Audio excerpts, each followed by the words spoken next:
तर सर्वांना माझा नमस्कार। मी एम.आय म्हणजेच मारुती बितवार आपल्या या कॉम्पिटिटिव्ह आयलंडमध्ये तुमचे सहर्ष स्वागत करतो। तर मित्रांनो, आजची कविता आहे, कवितेचं नाव आहे लव्ह अँड बी मॅरी बाय जॉन मेसफिल्ड। तर यांची कविता आहे, डायरेक्ट मी थेट विश्लेषणावर येतो। पहा, कवितेच्या पहिल्या लाईनमध्ये म्हटलेलं आहे की तुम्हाला लव्ह अँड बी मॅरी, remember Peter the word with a song. तर तुम्ही काय करा हो, तुम्ही लव्ह म्हणजे हसा आणि बी मेरी, मेरी म्हणजे आनंदित राहा, काय रिमेंबर आठवणीत असं ठेवा की better the word with a song, आणि तुमच्या गाण्याने हे वर्ड कसं करा हो, तर हे वर्ड बेटर करा म्हणजे आकर्षक बनवा, सुंदर बनवा। आता या पहिल्याच ओळीचा अर्थ झाला। पहा दुसरं काय म्हणते, better the word with a blow in the teeth of a wrong. आता इथं पहा, इथं खूप मजेशीर आहे। पहा, बेटर द वर्ड, आता या जगाला सुंदर बनवा, कसं कशामुळे कसं बनवावं, विथ अ ब्लो, तर फुंकार मारून बनवा। मग कशाला फुंकार मारायचा आहे तुम्हाला, तर तुम्हाला फुंकार मारायचा आहे टीथ ऑफ अ रॉंग। आता पहा, तुमच्याकडे जर 32 दात असतील, 32 दातामधून जर तुम्ही म्हणजे हसत असताल तर तुमच्या 32 दातापैकी काही दात दिसतील, परंतु त्या काही दातांमध्ये जर तुमचा एक दात जर पडलेला असेल तर त्या दाताकडे बाकी सर्व जगांचं लक्ष असते, बरोबर।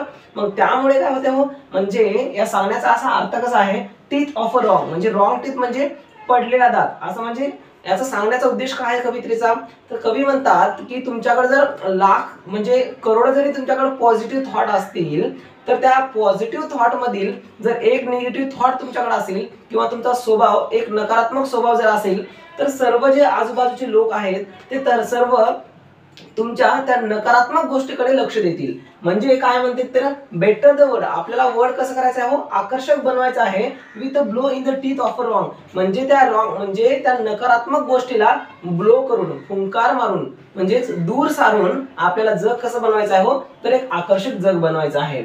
आता love for the time is brief, आता हसा कशासाठी हसा हो, फॉर म्हणजे रिझन, तर कशासाठी हसा, तर टाइम इज ब्रीफ। आता आन्सर इन ब्रीफ म्हणतात, पहा कुठं ऐकला असेल शब्द तुम्ही, तर ब्रीफ म्हणजे थोडक्यात, असा याचा अर्थ होतो। पहा म्हणजे हसा कशासाठी, तर टाइम इज ब्रीफ म्हणजे तुमची वेळ काय आहे हो, एक वेळ कमी आहे, तर thread of the length of a spam. आता लेंथ ऑफ अ स्पॅम, आता लेंथ ऑफ अ स्पॅम म्हणजे काय, स्पॅम म्हणजे कालावधी। पहा तर द डिस्टन्स बिटवीन किंवा द टाइमलाईन बिटवीन काय बर्थ अँड डेथ, याला काय म्हणतात, स्पॅम म्हणतात। म्हणजे लेंथ ऑफ स्पॅम, आपला जो जन्म मृत्यूचा कालावधी आहे त्याच्यामध्ये काय आहे, म्हणजे एक थ्रेड आहे। पहा म्हणजे थ्रेड म्हणजे दोरी किंवा धागा, त्याच्यामध्ये काय म्हणतात, तर तुम्ही love for the time is brief, आपला जो कालावधी आहे तो कसा आहे हो, थोडक्यात आहे किंवा कमी आहे, thread the length of a spam, आणि हे जे आपलं जीवन आहे, इथं आपण जन्मतो, इथं मृत्यू होतो, आणि ही जी दोघांमध्ये जी दोरी आहे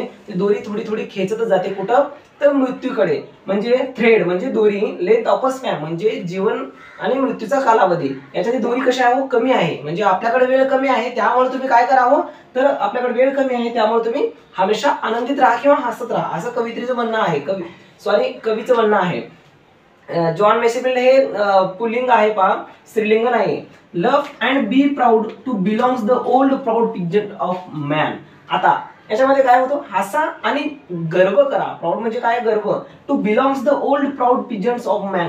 आता आपण कशाला बिलॉंग करतो हो, आपला जो संबंध आहे ते डायरेक्ट थेट मानवी कुळाशी येतोय, त्यामुळे आपल्याला गर्व राहायला पाहिजे। म्हणजे कितीतरी कोट्यावधी जन्मानंतर मानवी जन्म आपल्याला मिळतो, त्यामधलाच आपला एक मानवाचा जन्म, तर त्या जन्मा म्हणजे आपलं जे कुळ आहे तर ते मानवी जन्मातलं होतं, म्हणून आपल्याला मानवी जन्म मिळाला। तर द प्राऊड पिजंट ऑफ मॅन म्हणजे काय हो, ओल्ड प्राऊड पिजंट ऑफ मॅन म्हणजे जे पूर्वी काळी जे मानवाची वंशावळ सुरुवात झाली, तर ती वंशावळ आपली आहे, त्यामुळे आपण गर्व करायचं, आणि म्हणजे आपण त्याला बिलो करतो, म्हणजे त्याच्या संबंधित आहोत, म्हणून आपण गर्व करा, आणि काय करत राहा, तुम्ही हसत राहा हमेशा, आणि तुम्ही आनंदित राहा। पहा असं याचं भावार्थ होतो। आता दुसऱ्या स्टांजामध्ये काय म्हटले आहे, तर लव्ह अँड बी मेरी, तर तुम्ही काय करत राहा, हसा आणि आनंदित राहा, रिमेंबर इन ओल्डन टाइम म्हणजे तुमच्या लहानपणीच्या आठवणी म्हणण्यापेक्षा तुमचे जे मागच्या आठवणी आहेत त्या मागच्या सर्व आठवणींना तुम्ही रिमेंबर करून आठवण तुम्ही काय करत राहा, हसत आणि एकदम आनंदित राहा, असं यांचा अर्थ होतो। पहा आता गॉड मेड हेवन अँड अर्थ, गॉडने काय केलं हो, देवाने, हेवन म्हणजे स्वर्ग आणि अर्थ म्हणजे आपली पृथ्वी, तर देवाने स्वर्ग पण बनवले आहे आणि पृथ्वी पण बनवले आहे, कशासाठी, तर फॉर जॉय, कशासाठी? फॉर जॉय आणि ही टूक इन अ राईम. तर त्यांनी फॉर जॉय म्हणजे आनंदासाठी पृथ्वी आणि स्वर्ग बनवले आहे आणि तो म्हणजेच ही टूक इन अ राईम. आणि तो कशासाठी म्हणजे त्यांनी बनवून आपली जे पृथ्वी आहे किंवा जे पृथ्वी आहे तर एक प्रकारचे एक सॉन्ग आहे. म्हणजे राईम म्हणजे काय हो? सॉन्ग एक प्रकारच्या म्हणजे आनंदी सॉन्ग. जेव्हा आपल्याला गाणं ऐकल्यावर जसा आपल्याला आनंद होतोय त्या गाण्यासारखी आपली पृथ्वी त्याने बनवलेली आहे. कोण? तर देवाने बनवलेली आहे. त्यामुळं God make heaven and earth for joy म्हणजे आनंदासाठी त्यांनी बनवून आपल्या या पृथ्वीकडे त्यांनी एक गाण्यासारखं पाहत आहे. त्यामुळे तुम्ही काय करत राहा? हमेशा हसत राहा, आनंदित राहा, असं त्याचा अर्थ होतो. पहा आता इथं काय म्हणते हो? इथं म्हणते की त्यांनी made them and field them. त्यांनी बनवलंय आणि त्यांनी भरलंय सुद्धा.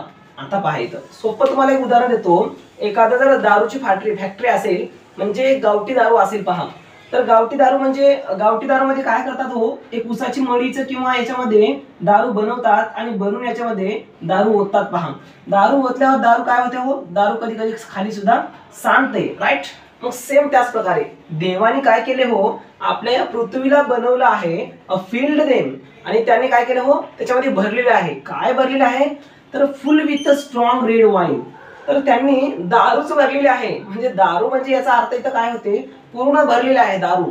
तर दारू म्हणजे इथं पहा स्ट्रॉंग रेड वाईन.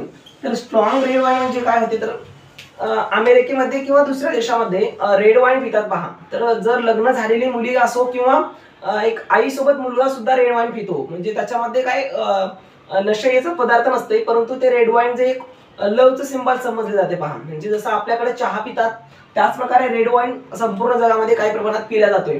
मग ते जे साईन आहे ते एक लवचं साईन आहे. तर त्यांनी काय केलं हो? तर त्यांनी बनवलं आहे आणि field them full with red wine म्हणजे सर्व लव आहे जे काय आनंद आहे त्यांनी सर्व आनंद त्याच्यामध्ये पूर्णपणे भरलेला आहे. म्हणजे वर येईपर्यंत एवढा असा आनंद त्यांनी भरलेला आहे आपली ही पृथ्वीवरून किंवा हे विश्व बनवून ऑफ हिज मर्थ. म्हणजे ऑफ हिज मर्थ म्हणजे कशाचा? तर हिज मर्थ म्हणजे त्याचा हॅपीनेसचा. तर ही जी रेड वाईन होती कशाची होती हो? त्याचा हॅपीनेस. त्याचा म्हणजे कोणाचा? तर आपल्या देवरावचा हॅपीनेस म्हणजे देवाचा हॅपीनेस. देवाच्या हॅपीनेसनं त्यांनी या पृथ्वीमध्ये पूर्णपणे एक म्हणजे प्रेम भरलेलं आहे. त्यामुळे आपण काय करायचं हो? आनंदित राहायचं आहे. तर the splendid joy of the अर्थ त्यांनी काय केलं हो? तर स्प्लेंडेड जॉय ऑफ द अर्थ. स्प्लेंडेड जॉय ऑफ द अर्थ म्हणजे काय? एक आकर्षक. स्प्लेंडेड म्हणजे काय? तर आकर्षक. तर this splendid joy of the earth या पृथ्वीला त्यांनी कसं बनवले आहे हो? तर एक ब्युटिफुल असं आकर्षक बनवले आहे. तर असं ते कवीचं म्हणणं आहे. पहा तर लगेच आपण पुढच्या 2 लाईनी पाहूया. पहा तर पहा आता मी पुढच्या काही लाईन्स लिहून घेतलेल्या आहेत. त्यामध्ये असे सांगितलं आहे की so we must love and drink from the deep blue cup of sky. याच्यामध्ये काय म्हटलं आहे? तर we must love and drink. आपण काय करायला पाहिजे हो? आपण हमेशा हसायला तर पाहिजेच आणि आपण काय करायला पाहिजे? तर ड्रिंक करायला पाहिजे. काय ड्रिंक करायला पाहिजे? तर फ्रॉम द डीप ब्ल्यू. आणि ते काय म्हणतो? From the deep blue cup of a sky. म्हणजे आता जे काही आपलं जे आभाळ आहे म्हणजे जे स्काय आहे ते कसं आहे हो? डीप ब्ल्यू आहे. बरोबर. म्हणजे निळभ्र अशा आकाशामधून आपण काय प्यायला पाहिजे हो? फ्रॉम द डीप ब्ल्यू म्हणजे जे काही कप असतात. कप म्हणजे कोण? चंद्र सूर्य तारे म्हणजे ताऱ्यांचा जे काही आनंद आहे तर ते म्हणजे चहा पिल्यासारखं आपण काय करायचं हो? त्यांचा आनंद ड्रिंक करायला पाहिजे म्हणजे आत्मसात करायला पाहिजे असं या कवितेतून कवी म्हणतात. आणि तुम्ही काय राहायला पाहिजे हो? हमेशा आनंदी म्हणजेच हसत राहायला पाहिजे. तर त्याच्यामध्ये दुसरं काय म्हटलं हो त्यांनी? Join the jubilant song. आता कोणाला जॉईन करायचं आहे आपल्याला? कोणासोबत जुळायचं आहे आपल्याला? तर jubilant song of the great star sweeping by. आता स्वीपिंग म्हणजे काय? विस्तीर्ण असे. म्हणजे आपले जे चंद्र तारे आहेत ते कसे आहेत हो? विस्तीर्ण असे आकाशामध्ये पसरलेले आहेत. म्हणजे परंतु ग्रेट स्टार्स म्हणजे ते खूप मोठे मोठे सुद्धा आहेत. म्हणजे एवढे मोठे असून एवढे विस्तीर्ण असं पसरलेले आपले जे तारे आहेत त्यांचा जे जुबलिएंट सॉन्ग असेल म्हणजे त्यांचा जुबलिएंट म्हणजे काय हो? जसं सिल्वर जुबली म्हणतोय म्हणजे जसं आपण हिरक महोत्सव म्हणतोय. म्हणजे जुबली म्हणजे काय हो? तर जुबलिएंट म्हणजे महोत्सव म्हणजे आनंद महोत्सव. मग जुबलिएंट सॉन्ग त्या विस्तीर्ण अशा पसरलेल्या चंद्र सूर्य तारे म्हणजे इथं काय म्हणलं? स्टार्स म्हणले. विस्तीर्ण अशा पसरलेल्या ताऱ्यांचा जे जुबलेट सॉन्ग आहे, त्यांचा जो आनंद महोत्सव आहे, त्यांना आपण सुद्धा काय व्हायला पाहिजे, जॉईन व्हायला पाहिजे आणि आपण सुद्धा त्या महोत्सवात सहभागी होऊन आपण सुद्धा आनंदी राहायला पाहिजे, असा याचा अर्थ होतो साधा आणि सोपा. आणि काय म्हणतो, love and battle, work and drink. म्हणजे तुम्ही हसा, संघर्ष करत राहा आणि वर्क करत राहा, सतत काम करत राहा, म्हणजे सतत लढत राहा व काम करत राहा आणि ड्रिंक करा. पहा, तुम्हाला दारू ड्रिंक करायला सांगत नाहीये, तुम्ही ड्रिंक काय करा तर ड्रिंक ऑफ द वाईन. पहा, इथं दारूच म्हणतोय, पण दारू म्हणजे ही दारू नाहीये. Drink of wine out poured. आता मी आधी सांगलो, पहा रेड वाईन म्हणलो. पहा, वाईन म्हणजे इथं ही जी कविता आहे याच्यामध्ये वाईनचा उपयोग केलेला आहे जास्त. तर वाईन म्हणजे काय तर आपण जे दारू पितोय, तर दारू पिल्यावर माणसाला काय म्हणते मिळते थोडा आनंद मिळतोय, म्हणजे त्याचं मन भरतंय, त्याच्या आत्म्याला शांती मिळते. म्हणजे अशाच प्रकारचा आपण जर आनंद आत्मसात जर केलोय तर आपल्या आत्म्याला सुद्धा शांती मिळते. म्हणजे इथं जे वाईन आहे, it is a symbol of happiness, it is a symbol of love. पण ते काय करावं आपण, हॅपीनेस काय करावं तर ड्रिंक करा. म्हणजे आपण हमेशा लढत राहिले पाहिजे, काम करत राहिले पाहिजे आणि ते हॅपीनेस आहे ते किती ड्रिंक केलं पाहिजे, आउटवर्ड. म्हणजे पोर्ड म्हणजे भरल्यावर जेव्हा आउट होते, म्हणजे जे ओतल्या जाते, म्हणजे बाहेर ओतल्या जाते, तर तेवढं तुम्ही हॅपीनेस तुमच्या अंगामध्ये ड्रिंक करा, म्हणजे आत्मसात करा. याचा साधा आणि सरळ अर्थ होतो. पहा, in the dear green earth. म्हणजे आता देव काय म्हणते, in the dear green earth, म्हणजे हिरवळ अशी जी आपली हिरवी शालू पांघरलेली पृथ्वी आहे, त्या पृथ्वी या पृथ्वीमध्ये ही जी पृथ्वी आहे ती काय आहे, the sign of joy of the Lord. म्हणजे देवाने जे काही बनवले, देवाचे जे आनंद आहे त्या आनंदाचं एक प्रतीक आहे. कोण आहे ते प्रतीक आहे आपली ग्रीन अर्थ. म्हणजे आपल्या याच्यावर प्रश्न विचारला जाऊ शकतो. पहा, एक्सरसाइज मध्ये याच्यावर एक प्रश्न आहे, पहिलाच प्रश्न, आणि त्याचं उत्तर आहे पहा अर्थ, ग्रीन अर्थ. मग the sign of the joy of the Lord, म्हणजे देवाच्या आनंदाचं काय आहे, प्रतीक आहे, म्हणजे एक साइन आहे आपली डिअर ग्रीन अर्थ. म्हणजे याच्यामध्ये परत काय सांगलंय, लव्ह अँड बी मेरी. आता लव्ह अँड बी मेरी म्हणजे हसा आणि आनंदी राहा टुगेदर. परंतु कसं तर एकत्र आनंदित राहा, लाईक अ ब्रदर्स अकिन. म्हणजे akin means like a similar type of, म्हणजे सिमिलर थॉट्स, त्याला आपण काय म्हणतो अकिन्स म्हणतोय. म्हणजे तुम्ही कसं राहा, आनंदी राहा आणि हसत राहा. कसं राहा तर त्या एकत्र जे आपले ब्रदर्स असतात, ज्यांचे विचार जोडलेले असतात, ज्यांना आपण मित्र सुद्धा म्हणतोय, दोन मित्राचे जे विचार जोडले तर ते भावासारखं असतात. पहा, म्हणजे त्यांच्यासारखंच तुम्ही कसं राहावं तर लव्ह अँड बी मारी, एकत्र तुम्ही हसत राहा म्हणते. याच्यामध्ये काय, guesting a while in the rooms of a beautiful inn. तर याच्यामध्ये आता याचा अर्थ काय होते पहा, guesting a while in the room of a beautiful inn. आता याचा अर्थ काय होते पहा, एक मराठीमध्ये सुंदर अशी म्हण आहे की पहिल्या दिवशी येतो तो सोयरा, दुसऱ्या दिवशी सुद्धा राहतो तो धायरा, आणि तिसऱ्या दिवशी त्याला आपण लाज नाही ते राहिला असं म्हणतो. पहा, मग त्याच प्रकारे गेस्टिंग a while in the rooms म्हणजे एखादा सोयरा आपल्या रूम मध्ये येतोय तर लाज नाही ते राहिला एवढं म्हणण्यापुरतं तो थांबत नाही. पहा, आपल्या रूम मध्ये, मग तो काय करतो, दुसऱ्या दिवशी तो निघून जातो. म्हणजे सोयऱ्याचं असं नेचर असते. तर गेस्टिंग रूम मध्ये जे गेस्टर्स म्हणजे गेस्ट असतात त्या प्रकारेच ऑफ अ ब्युटिफुल इन.